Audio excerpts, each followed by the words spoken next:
정부 관계부처 합동으로 24년 1월 4일 발표한 2024년 경제정책 방향 중에서 부동산과 직접 관련이 있는 부분을 발췌하여 해설하는 식으로 쉽게 알려드리고자 합니다. 공인중개사, 시행사, 분양회사, 임대차 등 관련되는 종사자와 내 집을 마련하고자 하는 분들에게 도움이 되었으면 합니다.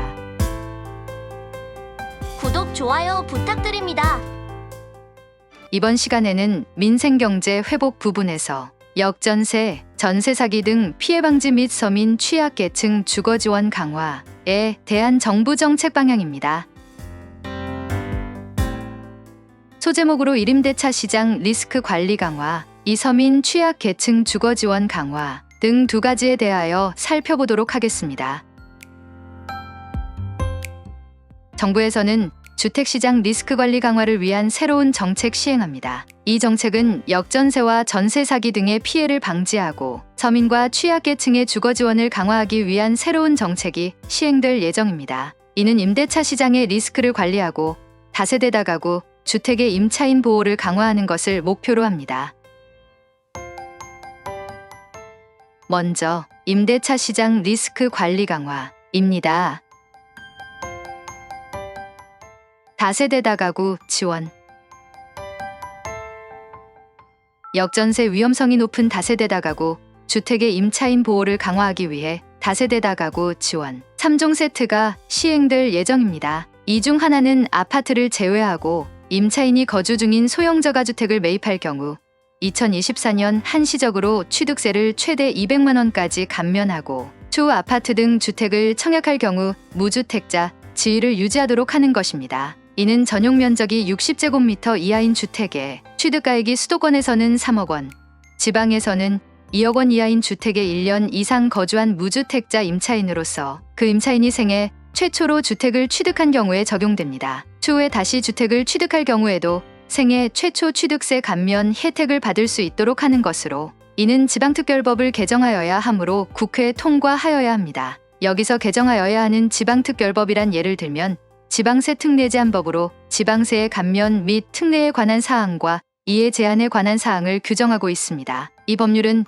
지방세의 과세 요건 및 부과징수와 관련된 필요한 사항을 규정하고 있습니다. 이외에도 지방세에 대한 다양한 특례나 제한을 규정하는 다른 지방특별법들이 존재할 수 있습니다. 이러한 법률들은 지방자치단체의 재정 운영과 지방세 정책을 보다 효과적으로 수행할 수 있도록 돕는 역할을 합니다. 또한 역전세 등의 상황을 감안하여 민간임대주택특별법에 의한 주택등록임대사업자가 한국토지주택공사 LH나 지역주택도시공사에 아파트를 제외한 2024년에 한해 소형저가주택을 양도할 수 있도록 허용하도록 하는 방향입니다. 이는 60제곱미터 이하, 취득가액이 수도권에서는 3억 원, 지방에서는 2억 원 이하인 주택에 적용되며 3호 이상 등록한 임대사업자가 1호까지 양도할 수 있도록 하는 것입니다. 의무임대 기간 중에 비등록 임대사업자에게 양도할 경우에는 과태료를 적용하지 않도록 하였습니다. 쉽게 말하면 2024년 한 해에 한하여 소형 저가주택의 임대사업자는 한 채를 임대사업자가 아닌 자에게도 매도할 경우 과태료를 부과하지 않겠다는 것입니다. 2024년 중에는 LH 등에서 구축한 다세대 다가구 주택 1만 호 이상을 매입할 계획입니다. 공공임대 지원. 공공임대는 작년보다 확대된 11.5만 호 이상을 공급할 예정입니다. 이를 위해 현재는 원가 이하로 매입하였으나 앞으로는 공공매입 단가를 현실화하고 매입 기준 및 절차를 개선하는 등의 방안을 검토하여 물량을 확대하려는 것입니다. 2024년에는 LH의 임대주택 임대료를 동결하고 지역주택도시공사의 경우에는 매입 임대주택의 재산세 부담을 완화하는 등을 통해 임대료 동결을 유도할 계획이다. 이는 연립다가구 다세대와 같은 취약계층을 대상으로 한 매입 임대주택의 재산세를 25%에서 50%로 경감하는 것을 포함합니다. 전세 사기 사각지대 축소.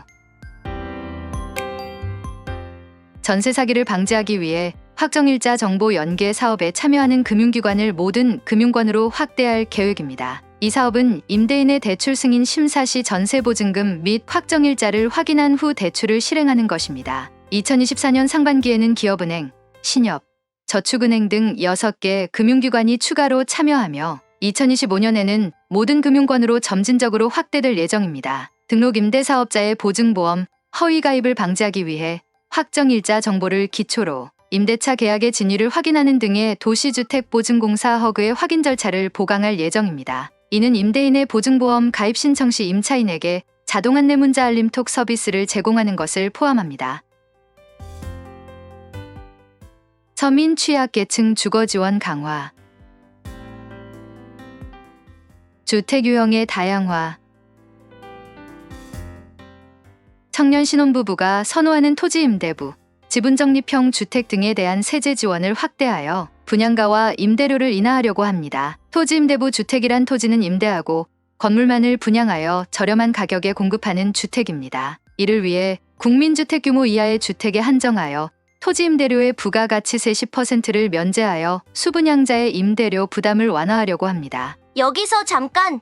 원래 주택임대는 부가가치세가 없고 분양 매매에서도 토지는 부가가치세가 면제되는 것인데 왜 여기서만 부가가치세가 10% 면제된다고 했을까요?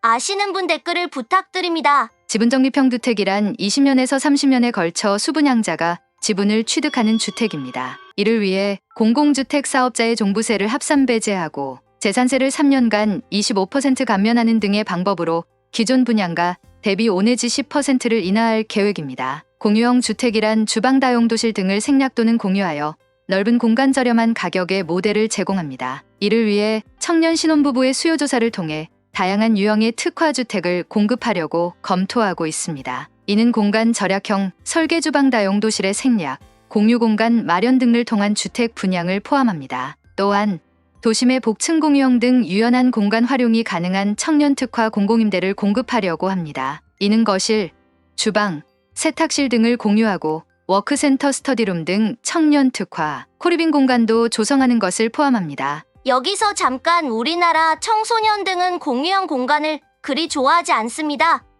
기숙사에 들어갔던 학생들이 없는 돈에도 다 밖으로 나와 민간임대주택에 들어가는 이유가 그런 것이 아닐까요?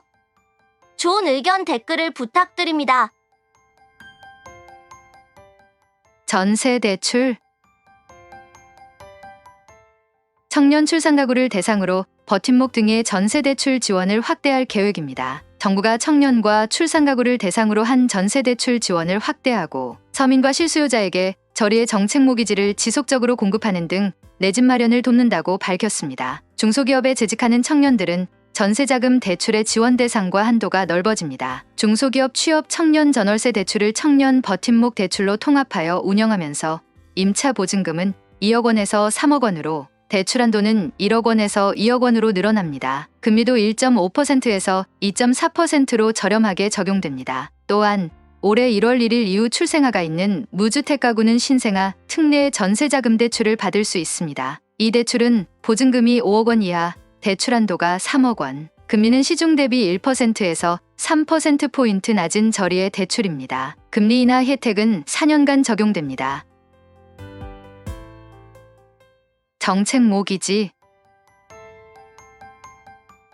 정책 모기지의 경우 디딤돌 대출과 보금자리론을 예년 수준으로 공급하여 주택 구입을 지원합니다. 디딤돌 대출은 주택가액이 9억 원 이하이고 소득이 부부 합산 1억 3천만 원 이하인 가구에게 최대 5억 원의 대출을 저리로 제공합니다. 보금자리론은 24년 1월에 특례 보금자리론이 종료되더라도 계속해서 실수요층에게 주택 구입 자금을 지원합니다. 정부는 이러한 대책을 통해 전세시장 리스크를 관리하고 서민과 취약계층의 주거 안정을 확보하며 실수요자의 내 집 마련을 돕겠다고 밝혔습니다. 이번 시간에는 민생경제 회복 부분에서 역전세, 전세 사기 등 피해 방지 및 서민 취약계층 주거 지원 강화에 대한 정부 정책 방향에 대하여 살펴보았습니다. 영상이 도움이 되셨다면 구독, 좋아요 부탁드립니다. 감사합니다.